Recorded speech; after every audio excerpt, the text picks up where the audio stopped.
अस्सलाम वालेकुम नाज़रीन, ॾिसी रहिया आहियो HRJDO न्यूज़ ऐं आहियां वज़ीर उन्नड़। ख़बर शामिल कयूं था दिलदार चांडियो जी। नवाब शाह जी बहितरीन सोशल वर्कर, हर वक़्तु अमली मैदान में मज़लूमनि सां बिट बीहंदड़ तलीम जी ख़ैर ख़्वाह अदी अनीला रफ़ीक मल्लाह ऐं STP ज़िला नवाब शाह जे जनरल सेक्रेटरी रफ़ीक मल्लाह पंहिंजो फ़र्ज़ु सम्झंदे सकरंड लॻ ॻोठ अलीबख्श चवाण में सिंध जी मलाला फातिमा लुकमान चवाण, जेका पंहिंजे घर खे स्कूल में तब्दील करे गुज़िरियल 6 सालनि खां 105 संदन ॻोठ जे नियाणियुनि खे मुफ़्त में तइलीम ॾेई रही आहे। उन ई मलाला जी हिम्मत अफ़ज़ाई ऐं तइलीम वठंदड़ शागिर्दनि लाइ खोड़ सारा किताब ऐं कापियूं खणी पहुती। सोशल वर्कर लुकमान चवाण जे सॾ ते सकरंडे सोशल टीम सदर गुल मोहम्मद कीरियो जे अॻुवाणीअ में ऐं हमदर्द सपोर्ट प्रोग्राम जे चेयरमैन काज़ी जावेद सनाई, जाम शोरे जो सोशल वर्कर फ़कीर बशीर उन्नड़ पिण शिरकत कई। उन मौक़े ते सोशल वर्कर जे सदर गुल मोहम्मद कीरियो हर महीने सिंध जी मलाला भेण फातिमा लुकमान चवाण खे हर महीने 3000 रुपया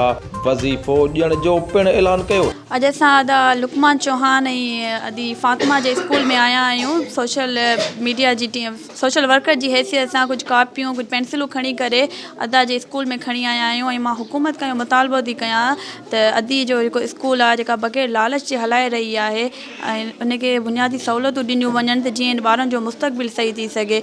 जसलैन अदा वारा जहिड़े इन मुश्किल वक़्त में हिकु प्राइवेट स्कूल था हलाइनि, सो बि फ्री में ॿारनि खे था पढ़ाइनि। इहो हिकु वॾी मतिलबु एज़ाज़ जहिड़ी ॻाल्हि आहे। सिंध हुकूमत लिए इहो हिकु वॾी शर्म जहिड़ी ॻाल्हि बि आहे जेको करोड़े रुपया उन हुकूमत में एॾो बजट थो अचे, लेकिन ही ॻोठ में सकरनि में हिकु फ्री में स्कूल हलाए थी, त हुकूमत जो फ़र्ज़ु थो थिए त हिनखे हर बुनियादी सहूलियतूं ॾिनियूं वञनि। Thank you. बिस्मिल्लाह रहमान रहीम।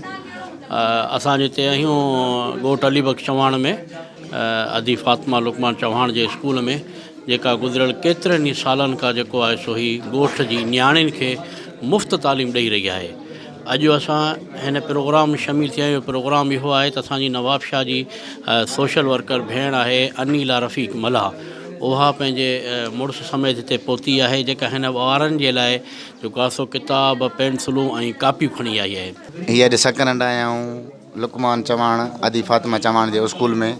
खेनि खे मां तमामु निहायती दिलि सां शुक्रगुज़ार आहियां जिन तमामु घणी इज़त बख़्शी, ऐं उन्हनि खे मां जसु थो ॾियां जो हिन अहिड़े ज़ालिम दौर में ही हणा वणा ॾेई ही पंहिंजो स्कूल पिया हलाइनि। मां सिंध हुकूमत खे हितां जे चूंडियल नुमाइंदनि खे इहा अपील कंदुमि त हिन स्कूल में जेके बुनियादी सहूलियतुनि जी खोट आहे उहे सहूलियतूं पूरियूं कयूं वञनि, त जीअं ही मासूम ॿार पंहिंजी तइलीम पढ़ाए सघनि। अस्सलाम वालेकुम। असां अदी अनीला रफ़ीक मल्लाह जा थोराइता आहियूं जंहिं हिन स्कूल जी विज़िट कई ऐं हिन स्कूल में ॿारनि जी हिमत अफ़ज़ाई लाइ कापियूं ऐं पेनूं कई पेंसिलूं वग़ैरह विरायूं, ऐं उन करे असां महसूसु कयो त हिते हिकु मास्तरियाणी जी ज़रूरत हुई, जंहिं मंझि असां बि सम्झो त पंहिंजो कुझु हिसो ॻंढियूं ऐं चवंदा आहिनि त फुड़ी फुड़ी तला आहे।